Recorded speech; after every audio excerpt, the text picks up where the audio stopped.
Hello and welcome to Prairie Pulse. Joining me today is Senator Ryan Taylor from Towner, North Dakota, and gubernatorial candidate for the state of North Dakota. Senator Taylor, thanks so much for joining us today. Thank you, John. Glad to be here.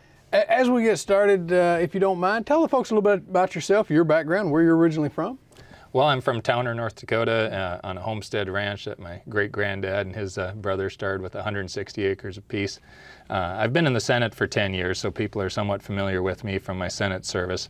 I spent the last session as Senate Minority Leader. We raise cattle on that ranch. I'm also a writer with a column that runs across the western U.S. and Canada in agricultural publications called Cowboy Logic. And a few folks have maybe seen me at some roast beef suppers entertaining in that area. I'm the candidate with the cowboy hat, which, people often pick that out. Well, why is he wearing the cowboy hat? And it's pretty easy because we have cows, and that's what we do for a living.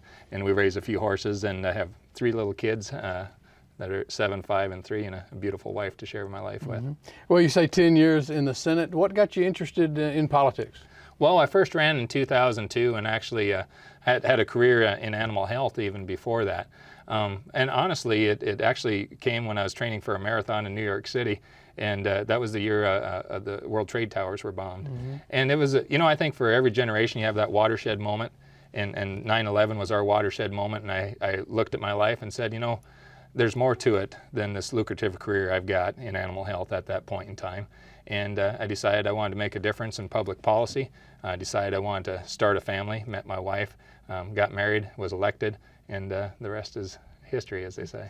Well, and probably making more history as we go along here. One of the first questions I'll start with there is, what made you decide to run for governor?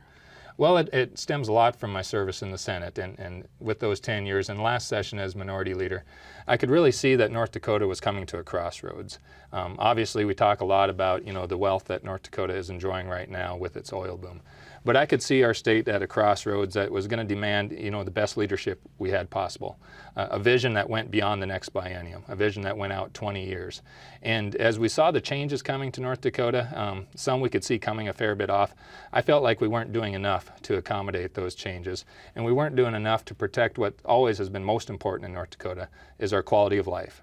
And everything that has made this place special, where we've wanted to raise our families and make our living.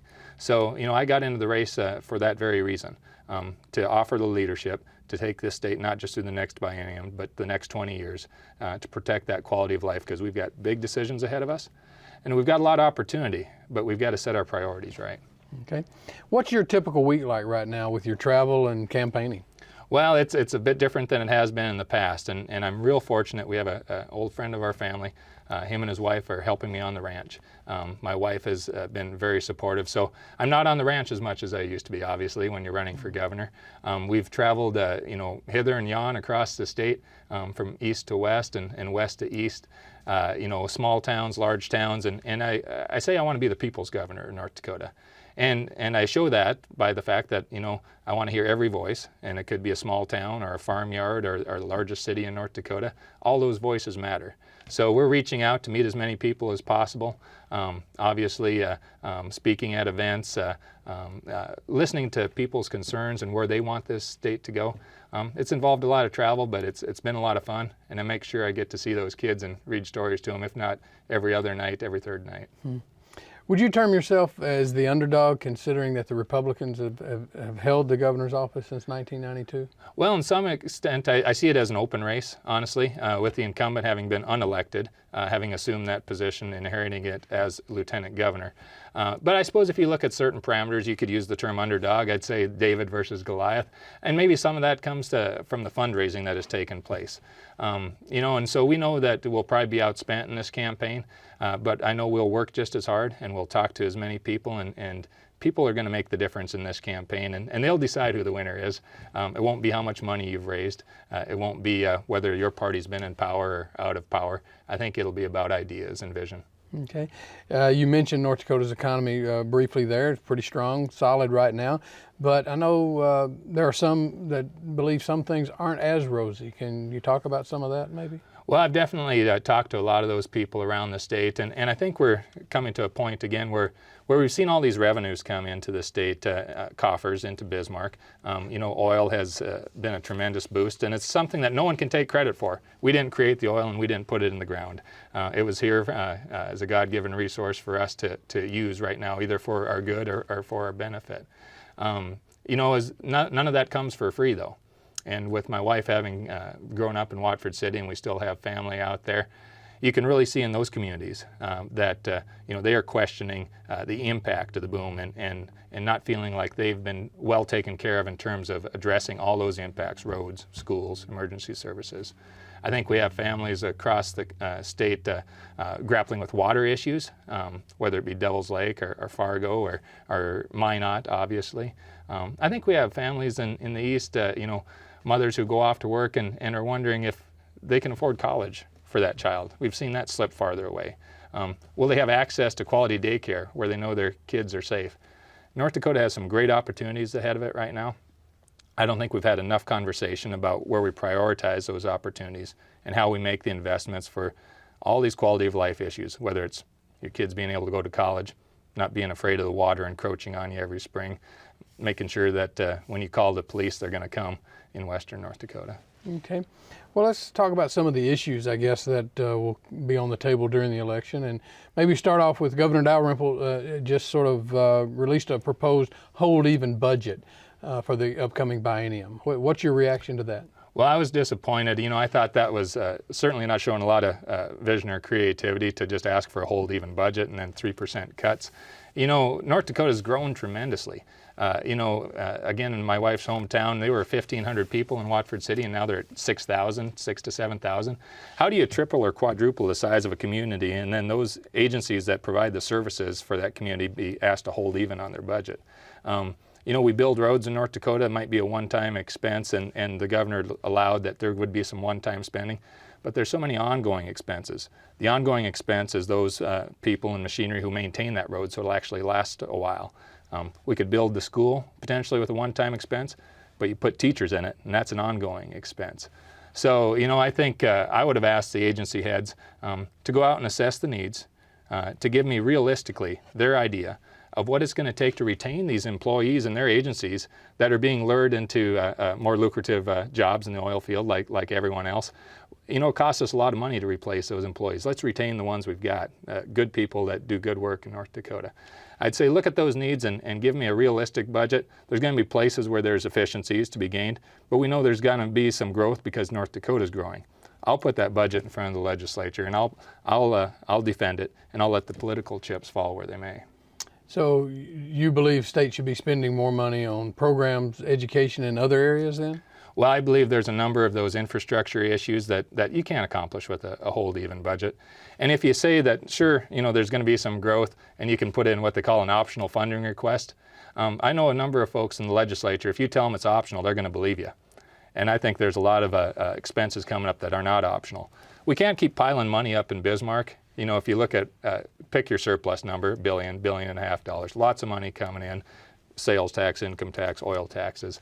You can't just pile that money up in Bismarck and not put it out there to good use. First, where the oil has come from, where they've got these needs. And second, find those priorities where this is North Dakota's chance to make a difference in the future and be a leader. All right, you mentioned oil. Let's talk about the oil industry and the oil boom that's going on in western North Dakota. It seems, of course, lately, we're hearing a lot of things, I guess, and sort of what's your position on what's going on out there and how we can help these small towns? You say when they grow from 1,500 to 6,000 and the infrastructure problems that they have that go along with that they can't handle. What's your response to that? Well, I think we need to be much more quick in our reaction to their needs, and this comes back to a biennial session probably that we're trying to plan out for 2 years. These communities are basically exploding with growth in that 2-year time period. Governor has the ability to call the legislature into session and start handling those needs much more quickly than we are right now. I think you look at, any of those communities, if you go and talk to them, they'll tell you what the issues are. I'm positive about oil development in North Dakota, and we're going to get that oil. It's an important resource for our state. It's an important resource for our country, but we can't do it on the backs of these local communities. recently read a report that talked about North Dakota is putting about 8% of those oil tax dollars back into the communities that feel the impact. Other leading oil producing states are putting 30, 35%, 50% of those revenues back in there. We can't do this on the cheap. We can't do it for 8%. And, you know, we have to revamp how those dollars are getting back to the community so that they get there quicker. There's been a problem of a too little and too late with some of these issues, and that costs us more money in the long run. We could be spending smarter on the front end rather than coming in and trying to put out fires after the fact. Well, and are you concerned about some of the elderly residents and others who say their towns are, you know, not what they used to be? And of course, so how do you balance economic development and the change that we have in our landscape? Yeah. Well, there's a couple things I think about, and Williston, I think, has said they've had 1,000 of their residents move out, and these are multi-generational, long-time residents. These are the ladies who make the lunch in the church basement when your father or your uncle passes away. These are the people that go to the Kiwanis meeting and the Optimists and the Rotary Club. We can't afford to lose those in our communities. So, you know, we do a good job of trumpeting, I think, you know, the fact that our GDP is growing and that unemployment is low. But I think back to the words of Robert Kennedy, who said, you know, GDP measures everything except that which makes life worthwhile. Tells us everything about America except why we're proud to be Americans. So we've got to get beyond, you know, bragging about the GDP in North Dakota and get back to making sure these communities still have those long-time residents in place. A lot of that comes down to housing and getting housing on the ground. And at some point, you can't get it there quickly enough. And we've got to, you know, be more innovative in how we get financing out there for those housing projects, be quicker in it as well. Okay. You talked about this a little bit, but can you talk about the challenges of running against an incumbent in a predominantly Republican state as a Democrat? Well, I think there's opportunities there, and as I say, you know, the governor has not been on the top of the ballot before. He hasn't been on the ballot in this sense ever, and neither have I. So, you know, again, I look at it as an open race.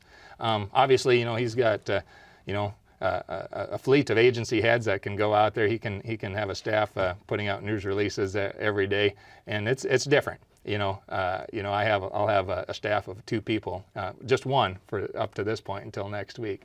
So, you know, we have to be a little more grassroots, and that's where I'm comfortable being grassroots. And I'm comfortable with North Dakota. It's a place I love, and you know, this is all politics to some extent. But as I always tell people, I'm not in this race because I like politics. I'm in it because I love North Dakota. And as I meet people, I want them to realize that and feel that. And I think, you know, incumbent or not, Democrat, Republican, it's about North Dakota. What do you consider some of your important achievements as a state legislator? Well, I think, and when I look back in the past, you know, obviously I've always been a strong supporter for local governments in North Dakota to get them the resources that they need, whether it's the road funding for townships and counties, whether it's funding for our schools, you know, and I think that we've pushed hard on that, and we could have done a lot more because those have a direct tie to the property taxes we pay in North Dakota.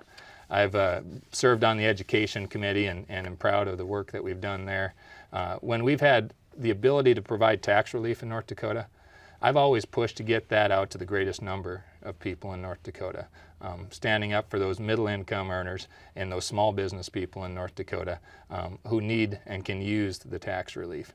And we haven't won every one of those battles, but I'm proud that every time I grabbed the mic and stepped up in the Senate that I was looking out for the greatest good of North Dakota. You know, we always wish we could have done more, but I think we've had an important voice for working families. For the next generation, I was a children's champion, named a children's champion award winner. And, you know, kids can't vote, you know, in North Dakota, but they're awfully important to the future. Mm-hmm. So while you were, of course, in the legislature, how did you get along and able to work with, you know, different lawmakers, minority and majority for that matter? So. Well, I think that's an important part of politics in North Dakota, and I feel like in the Senate we've had a good relationship. I think we have a better relationship when there's greater balance. You know, I mean, I think the conversation is better when we had 21 Democrats, 26 Republicans versus the time when we slipped to 12 Democrats, you know, and 35 Republicans. But the nice thing, I think, and this is how I am in my home community, I don't care if my neighbor's a Republican or a Democrat, he's my neighbor. And we're fighting for the same thing. You get to know people personally, their families, their children, their grandchildren, and then you decide, you know, this is what's important for North Dakota. Let's get our heads together and work this out. Some personalities are easier to work with than others, but I think you'll find a vast number of people in the legislature, if they have a leader that'll take them forward to, you know, a state where we can really cooperate, I think we can get a lot done. You mentioned North Dakota water issues earlier. Of course, we've had a mild summer and hopefully no flooding this year across the state, but Devil's Lake still remains high and you know, is of concern. What are your thoughts on the Devil's Lake situation? Well, that's a problem that has certainly languished for 19 years here now in North Dakota. So obviously there's been some shortcomings in that theory that we've used up to this point in state government in North Dakota. My own cousin, I had 2 aunts in the Devil's Lake area. My own cousin was taking a boat back and forth to his farm, you know, last summer. He's gotten his road raised now, but obviously I think it's going to be collaborative again, that, you know, water needs to come off that lake. I like the idea of using gravity. You know, it's kind of free versus the power that it takes to man those pumps. But we also need to work with all those downstream communities. We need to just bring people together and say, you know, Valley City and Lisbon, you know, we're not going to flood you in this process. We want to, you know, reduce the chances of a catastrophic event.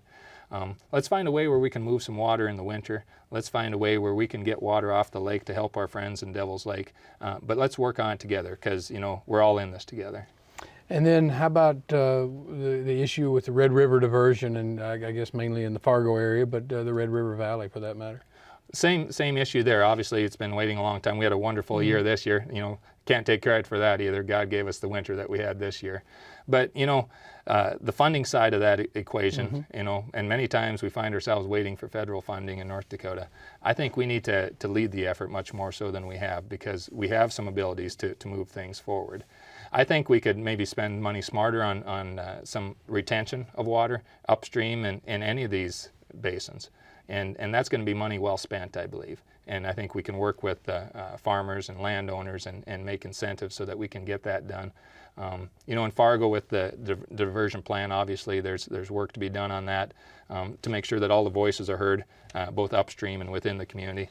And at the end of the day, our largest city, a large chunk of our economy in North Dakota, they need to get into spring and know that they don't have to throw sandbags every year. Let's go to education. How about higher education in North Dakota? I mean, what are your thoughts on how the system is working? Because you know, there have been some critical voices speak out in the past few years. Well, we've had some shortcomings there, and you know, I mean, we can read the headlines and look at you know, the situation at Dickinson State, for instance. I think there's been leadership that could have been much stronger coming from the Board of Higher Education. The governor appoints those members of the Board of Higher Education, and you know, and the governor also has to have their back as well. And I think I'm most happy that on my ticket I have Dr. Ellen Chaffee as my lieutenant governor candidate. President of Valley City State, former president of Mayville State as well. Her career after Valley City State is as a consultant, actually looking at how boards can be better. One way I think it can be better in North Dakota is, again, 20 years with the one party's control of the governor's seat. We haven't really reshuffled the deck on many of these appointments, and I think we would benefit from that. I think we'll choose people for that Board of Higher Education that are looking out for students, are eminently qualified, and then I think we want to help them do even better in their job of leading the university system. Focus on students. Like Dr. Chaffee did when she was at Valley City State, look to the future. First college in the country, or first 3 colleges in the country, one of the first 3 that had laptops for every student. That was a pretty innovative strategy at its time. And I think we need to look for those next opportunities. This is kind of a crown jewel in North Dakota, that we've got good colleges that our kids can go to. Okay, and we're going to move on because there are 2 interesting June issues on the June primary. First off, the Fighting Sioux nickname. You know, that's going to come up. Where do you stand on this and the constitutional measure on the ballot? And of course, you know, what do you see? What needs to happen with that? Well, it's on the ballot now, obviously, and we had that in the Senate last year, and I voted against that. I think the board had its track laid out in front of it. You know, like the nickname, dislike the nickname. you know, it is an NCA issue, and it's a private organization. And obviously we can keep the nickname, but we won't be playing in the NCA.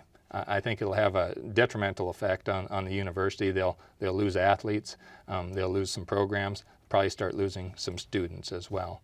You know, that's an issue that could have ended last winter in the legislative session. The governor chose to sign that within 30 minutes, probably one of the fastest bills that was signed. But it's just been an ongoing issue that I think has distracted us from the greater goal of, here's a great university in North Dakota that can educate our kids and prepare them for jobs in the future. I think this issue, you know, will be decided in June, but it could have ended last year. Well, and how about Measure 2? Of course, this has to do with the property taxes being abolished. Where do you stand? What are your thoughts on this? Well, I'm opposed to that just because of the erosion it would have on local control. You know, in my Senate service, I've always stood up for our local governments and getting them the resources they need. On the same token, you know, that issue is before us because I believe the governor and the legislature have not done enough to alleviate the pressure on property taxes. And, you know, so people are frustrated, rightfully so. As governor, I would do more to make sure that local governments get the support they need, that we can extend greater homestead property tax credits for those most in need. And, you know, I'll be voting no on the measure, obviously, because, you know, I like my local school board. I like my local county commissioners and the township officers that take care of those local needs. And you know what? If we don't like the job they're doing, we can always run to be a school board member or a county commissioner. And I don't think we want to lose that. I think the measure just goes too far. Okay. Now let's talk about farming or the farm policy. I know a lot of this is somewhat decided at federal levels and for different things there, and North Dakota's farming and ranching is pretty strong again. Yeah. But so tell us your thoughts of the importance of North Dakota's farming and ranching sector. Well, it's hugely important, and again, I think it lends to the quality of life that we all like in North Dakota. As an agricultural state, as a somewhat pastoral state, the strong system of family farming and ranching in North Dakota really defines who we are. And obviously the federal farm bill is going to have a huge influence on the future of agriculture in North Dakota. You know, I was at a meeting with Senator Conrad and other members of the delegation here in Bismarck recently. I think they've got a blueprint that will take it forward and still retain crop insurance for farmers in North Dakota, one of the biggest components of the Farm Bill. Some of those conservation programs that are important to all of us as we drive across North Dakota. I'm sure it'll be a fight, but as governor, they can count on me as a working cattle rancher, as someone who's, you know, it's a small enough place, but it's how we make our living. I understand how the other farmers and ranchers feel about it. Okay. A lot of ground to cover, and we're going to try to get a couple more. Energy. North Dakota's energy industry, which is becoming a player, you know, nationally and maybe a little internationally. What are your thoughts, policies in this area? Well, obviously, you know, again, this is a resource we've got and we've been blessed with. I think we need to manage it, you know, in a number of ways. I think there's some risks, obviously, to having so much wealth thrust upon us so quickly. And, you know, there was some recent talk about Norway being an example of a country that had tremendous energy growth. And a couple things that they said, one was, make sure as you go into this energy boom that you have the utmost in transparency and ethics in your government. I think that's going to be an issue not only in this election but in the future of North Dakota. When there's so many dollars on the table, we have to make sure that we see everything that's going on in government, because there's a potential for bad things to happen when there's that much money on the line. You know, the governor sits on the Industrial Commission, which oversees the oil and gas division. Let's make sure our elected officials are doing the bidding of the public, which includes the oil companies. They're part of our public in North Dakota, but it includes everybody across the state. I think we need to make sure our communities are taken care of, as I mentioned earlier, because, you know, the oil will be gone at some day, you know, whether it's 20 years down the road, but we'll all still be here. And we don't want to have a bad hangover when this is all done. We want to make sure we've put the blocks in place for the next transition in the economy. We got to start that now. That'll take a big investment, I think, in education, because that's how we're going to bridge from this energy boom to the future of North Dakota. Well, Senator, what are some of the important issues, or other than what we've talked about, that you think are going to be important during this election? Well, I think we've kind of touched on them around the edges. Obviously, a lot is going to depend on how we manage this oil boom, the vision that we set forward, how we invest the wealth of that boom. This is a one-time harvest. How do we make sure that this is a lasting harvest that all North Dakotans can be proud of, that retains our quality of life? I think we'll talk a lot about education in that role. I have an idea for a lasting harvest scholarship, which would be similar to what Wyoming did when they had their oil money to work with. We have the opportunity to do that in North Dakota, that every student in North Dakota graduating from a high school has a chance to go to college in one of our North Dakota universities. The challenges that we've talked about with water will be discussed, but let's talk about how we manage the oil boom, how we prioritize the investments of that wealth, how we do a better job educating our citizens. Well, Senator, finally, if people want more information about your campaign, where can they go? Who can they contact? Well, there's lots of ways now. They can like us on Facebook. They can follow us on Twitter. They can go to taylorfornd.com, TAYLORFORND.com. We'd love to continue the conversation. Lots of ways to visit with folks. Won't see them all at the coffee shop, but hopefully we'll see them online too. Well, Senator, obviously we hope to have you out in the fall during debate season too here on Prairie Public. Really look forward to that. I think we have a chance for a good debate. Thanks so much for joining us today. You bet. Thank you. Well, that's all we have on Prairie Pulse this week, and as always, thanks for watching.